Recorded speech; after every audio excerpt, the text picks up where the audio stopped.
Llegué sin avisar a casa de mis padres y los encontré gritándole a mi hija de 6 años, llamándola inútil mientras fregaba platos. Ese día, dejé de ser su hijo. Me llamo Daniel, tengo 34 años, y si algo he aprendido en la vida es que ser padre no significa heredar sangre, sino entregar el alma. Mi hija Emma llegó a mi mundo cuando tenía apenas 2 años, con una mirada dulce y una risa tímida que rompía cualquier muro. No nació de mí, pero desde el momento en que la cargué por primera vez, supe que era mía. En cada gesto suyo, en cada palabra, en cada lágrima, descubrí que el amor verdadero no tiene que ver con los genes, sino con la decisión de amar sin condiciones. Mis padres, Arturo y Teresa, nunca entendieron eso. Jamás aceptaron del todo a Emma. Desde el primer día en que les conté que había adoptado a una niña, su reacción fue fría, calculadora. «¿No sería mejor que formaras una familia normal?», me dijo mi madre, como si lo que yo había construido no mereciera ese nombre. Mi padre fue aún más brutal. «No es sangre de tu sangre.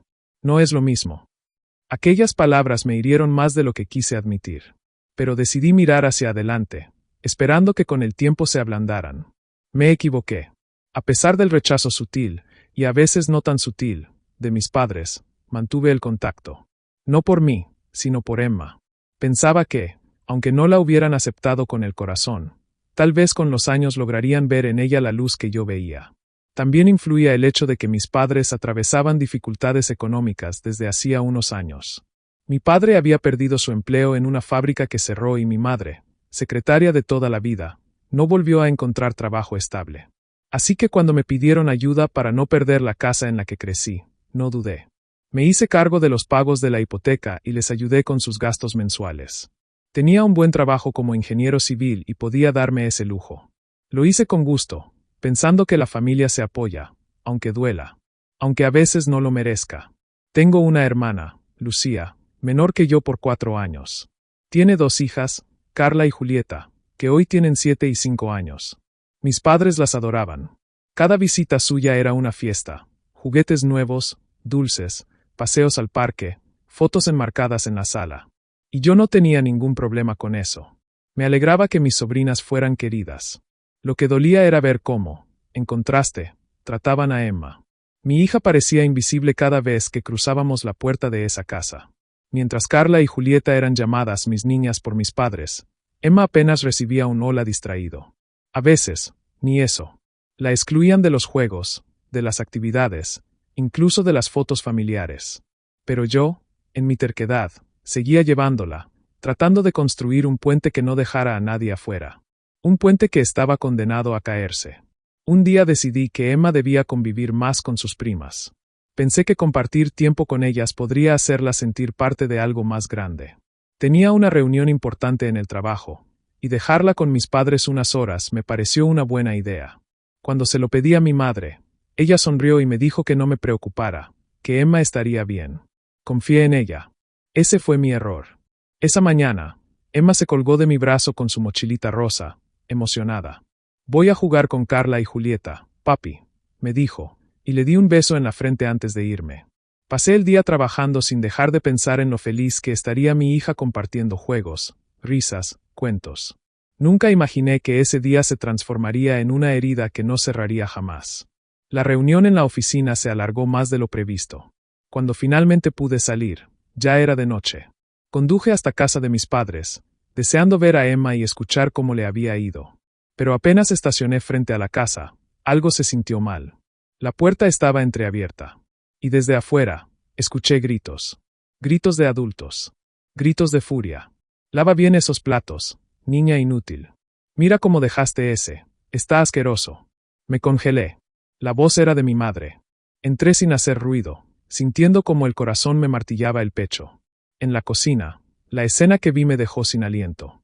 Emma, mi pequeña, mi dulce hija de 6 años, estaba subida en una caja de madera para alcanzar el fregadero. Sus bracitos delgados intentaban lavar platos grandes, cubiertos de espuma, mientras las lágrimas rodaban por sus mejillas. Sus manitas temblaban. Su rostro estaba rojo. Y a su lado, Carla y Julieta se reían, jugando con muñecas, ignorando el sufrimiento de su prima. Mis padres, en lugar de detenerlas o consolar a Emma, la seguían regañando. «Mi hija, mi pequeña Emma, obligada a lavar platos mientras era humillada por quienes deberían cuidarla. Fue entonces cuando perdí el control. ¿Qué está pasando aquí? Emma soltó el plato y corrió hacia mí, empapada, sollozando. Papi, lo siento, no sé lavar bien los platos, murmuró, abrazándome con desesperación. ¿Por qué está haciendo esto? Pregunté, mirando a mis padres. La rabia me quemaba la garganta. Solo le estamos enseñando a ser útil, dijo mi madre, como si fuera lo más natural del mundo. Es bueno que aprenda desde pequeña, añadió mi padre, encogiéndose de hombros. ¿Y las otras niñas? Pregunté. No necesitan hacerlo, son nuestras nietas, respondió él, como si eso lo justificara todo. En ese momento, algo dentro de mí se quebró, como un cristal astillado en el alma. Emma no era menos. No por no compartir su ADN, no por haber llegado a nosotros por un camino distinto, no por tener una historia diferente. Era mi hija, mi todo, y no iba a permitir que nadie la tratara como si fuera menos. Tomé a Emma en brazos, con sus manitas mojadas y temblorosas aún aferradas a mi cuello, y con la otra mano agarré su mochilita rosa. No dije más. No hacía falta. Crucé la sala en silencio, ignorando los llamados de mi madre detrás de mí. Cerré la puerta con fuerza, como si necesitara que el ruido marcara un antes y un después. Mientras caminaba hacia el auto, Emma seguía llorando en silencio. Yo no podía decir una sola palabra. La ira me nublaba. Sentía como una corriente helada me recorría el cuerpo. ¿Cómo habían podido hacerle eso? ¿Cómo se atrevieron a tratarla como si no valiera nada, como si no fuera parte de nuestra familia? Durante el camino a casa, Emma apenas hablaba. La miré por el retrovisor, con sus ojos aún húmedos y su mirada clavada en la ventanilla. Me esforcé por no llorar, pero era inútil. Una mezcla de rabia, dolor y decepción se acumulaba en mi pecho. Papi, dijo de pronto con voz suave, ¿por qué los abuelos no me quieren? Esa pregunta me atravesó como un rayo. ¿Cómo se le responde algo así a una niña de 6 años? No es eso, cariño, mentí, tratando de mantenerme firme. A veces la gente no sabe ver lo especial que eres. Pero yo sí lo veo. Tú eres mi tesoro, Emma, lo mejor que me ha pasado en la vida. Y no voy a dejar que nadie te lastime. Esa noche, después de bañarla y leerle su cuento favorito, me senté en la sala, con una cerveza en la mano y un torbellino de pensamientos. Recordé cada momento en que mis padres habían desairado a Emma. Cada cumpleaños en el que sus regalos eran inferiores a los de Carla y Julieta. Cada reunión familiar en la que nadie la invitaba a participar en las fotos. Cada vez que la llamaban la niña de Daniel y no nuestra nieta. Y lo peor es que yo había permitido todo eso. Por mantener la paz, por evitar el conflicto, por cobardía. Pero eso se había acabado. Tomé el teléfono. Marqué el número del banco y cancelé los pagos de la hipoteca de mis padres. También suspendí la ayuda mensual que les enviaba. Esa casa ya no era mi responsabilidad. Esa familia, al menos la parte que no incluía a Emma y a mí, ya no lo era. Pasaron unos días. Intenté reconstruir el ánimo de Emma, llenando sus tardes de juegos, helado, paseos al parque. Pero algo en ella había cambiado. Dibujaba más, hablaba menos. A veces la encontraba sentada en su cama, mirando al vacío con su peluche en brazos. Su mundo había sido sacudido, y aunque ella era fuerte, aún era solo una niña. Una tarde, mientras preparaba la cena, mi teléfono vibró. Era mi padre. Dudé antes de contestar. Una parte de mí esperaba una disculpa. Una reflexión. Un arrepentimiento genuino. ¿Daniel? Dijo con voz tensa. El banco nos mandó una carta. Dicen que los pagos están atrasados. ¿Qué pasó? ¿Te olvidaste? Me contuve para no gritar. No me olvidé, respondí con frialdad. No voy a pagar más. Del otro lado, se hizo un silencio tenso. Luego escuché la voz de mi madre en el altavoz. ¿Qué estás diciendo? No puedes hacer esto. Es nuestra casa. La casa donde creciste. No, interrumpí. No es mi casa. Esa dejó de ser mi casa el día que humillaron a mi hija. El día que le gritaron inútil mientras lavaba platos, mientras sus primas jugaban. Ustedes rompieron algo que ya no puedo reparar. Estás exagerando, intervino mi padre. Solo queríamos que ayudara un poco. Tiene 6 años, espeté. Y ustedes la trataron como si fuera una sirvienta. Porque no es de su sangre, ¿verdad? Nadie respondió. Se acabó, dije, sin dejar lugar a réplicas. No les debo nada. Y Emma tampoco. Colgué y bloqueé sus números. Me sentí aliviado. Por primera vez en años, sentí que protegía a mi hija con acciones, no solo con palabras.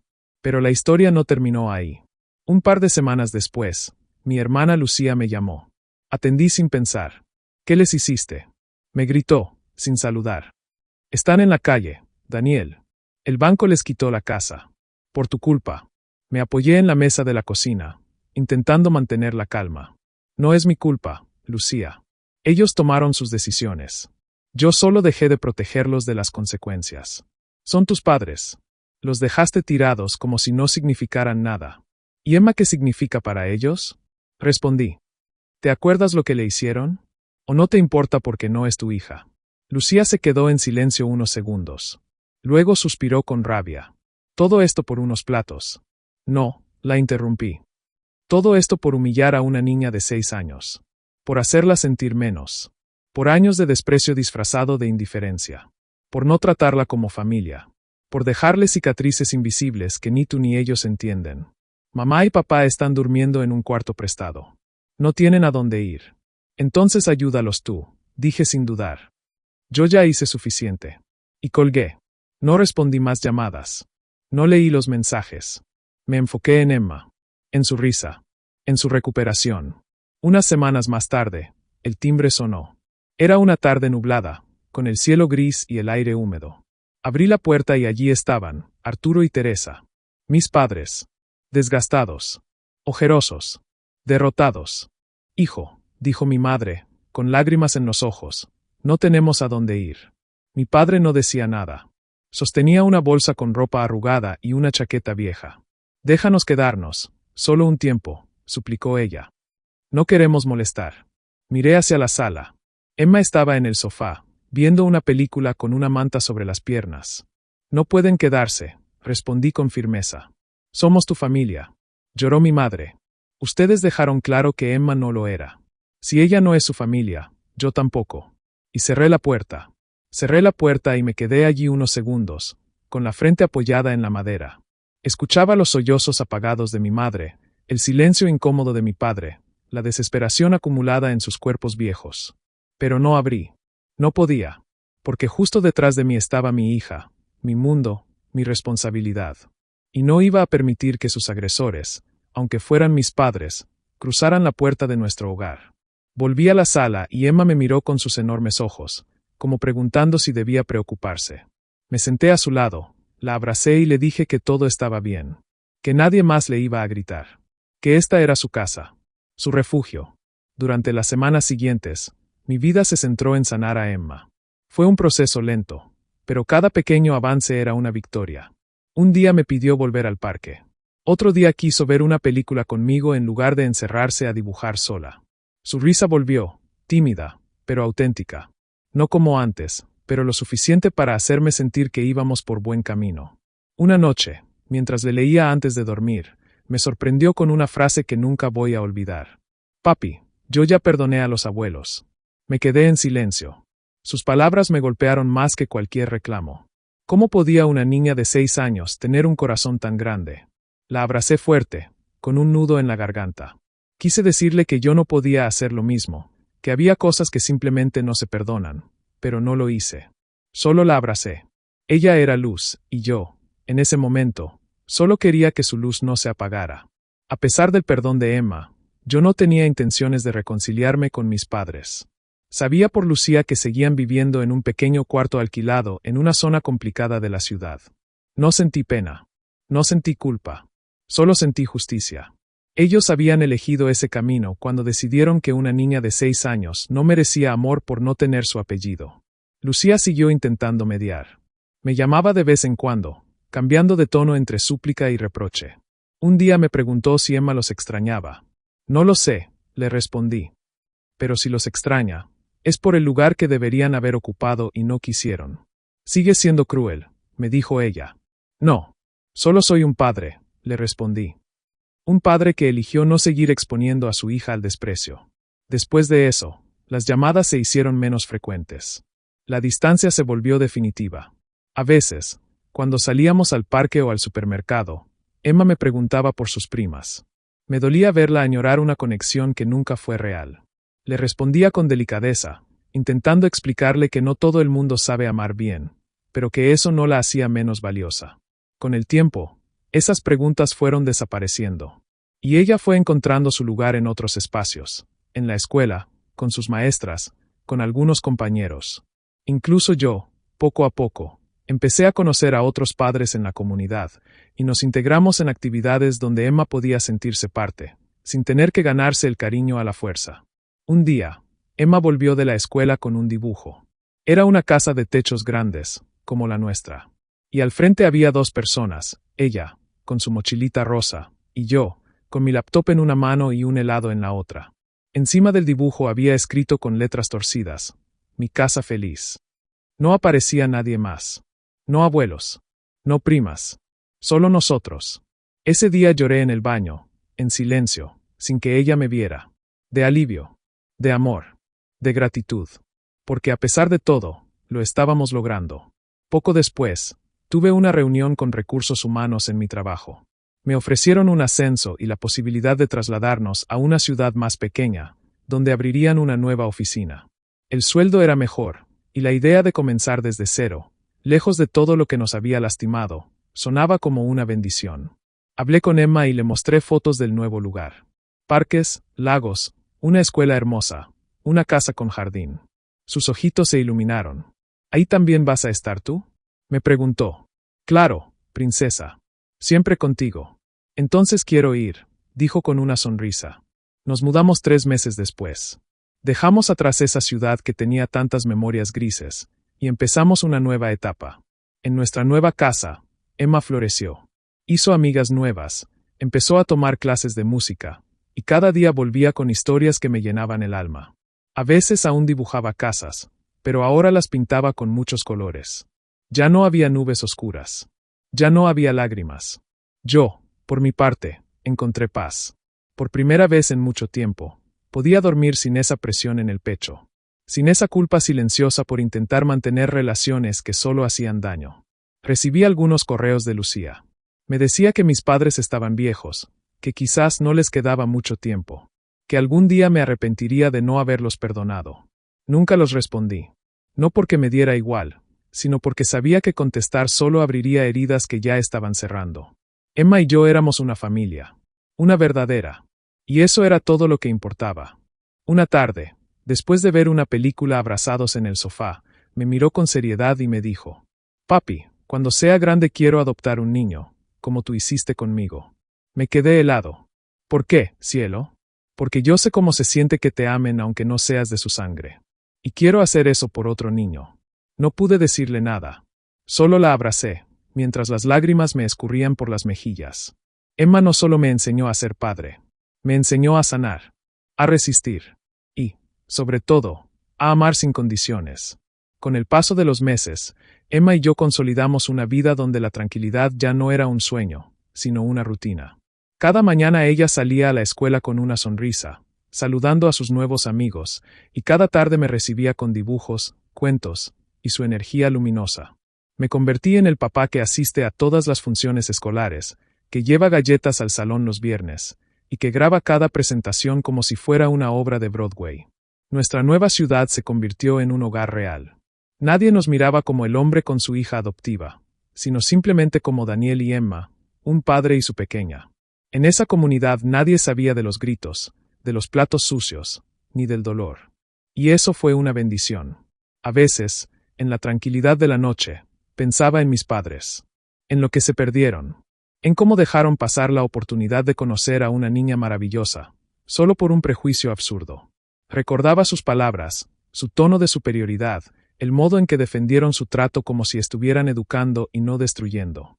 Y aunque Emma los perdonó, yo no lo hice. Porque no se trataba de mí. Se trataba de una niña que solo quería jugar con sus primas y terminó siendo tratada como una sirvienta. Se trataba de un padre que lo dio todo por mantener un vínculo con personas que jamás lo respetaron. Se trataba de aprender a poner límites, aunque duelan. Un año después de nuestra mudanza, recibí un sobre sin remitente. Venía de nuestra antigua ciudad.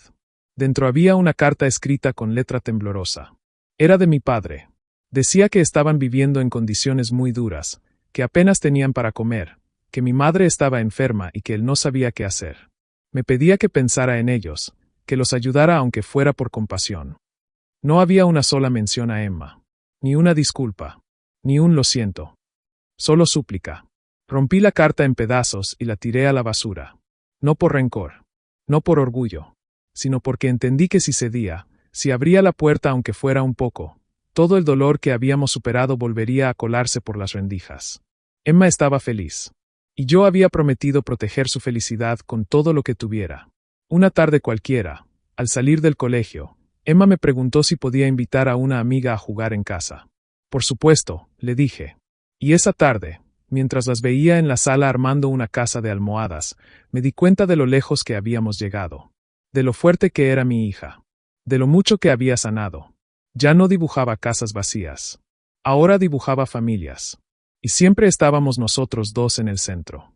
A veces con amigos, a veces con un perro imaginario que aún no teníamos, pero siempre juntos. Una noche, cuando la estaba arropando, me miró y dijo: ¿Crees que los abuelos estén bien? No me lo esperaba. Le respondí con la verdad más suave que pude encontrar. No lo sé, Emma. Pero lo que sí sé es que tú estás bien, y eso es lo que importa. Ella asintió, sin más preguntas, y se quedó dormida.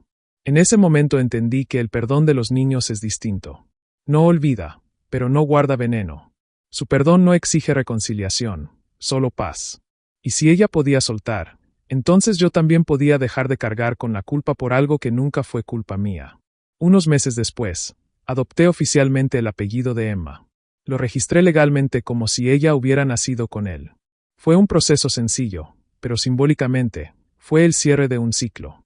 Ahora, cuando me llaman a la escuela o cuando reviso documentos, no aparece un apellido separado del mío. No hay asteriscos. No hay explicaciones. Solo aparece su nombre completo, con mi apellido, como siempre debió ser. En cada paso, en cada decisión, confirmé que había hecho lo correcto. Mis padres eligieron el desprecio. Eligieron discriminar. Eligieron tratar a mi hija como menos. Yo elegí amarla. Y aunque el camino no fue fácil, aunque hubo noches de lágrimas, silencios largos y una rabia que parecía no acabar nunca, hoy puedo decir con certeza que valió la pena. Porque Emma volvió a sonreír. Porque nuestra casa es un hogar. Y porque aprendí que la sangre no define a la familia. El amor, sí. Mi hija es mi vida. Y nadie, nunca más, la hará sentir como si no mereciera el mundo entero.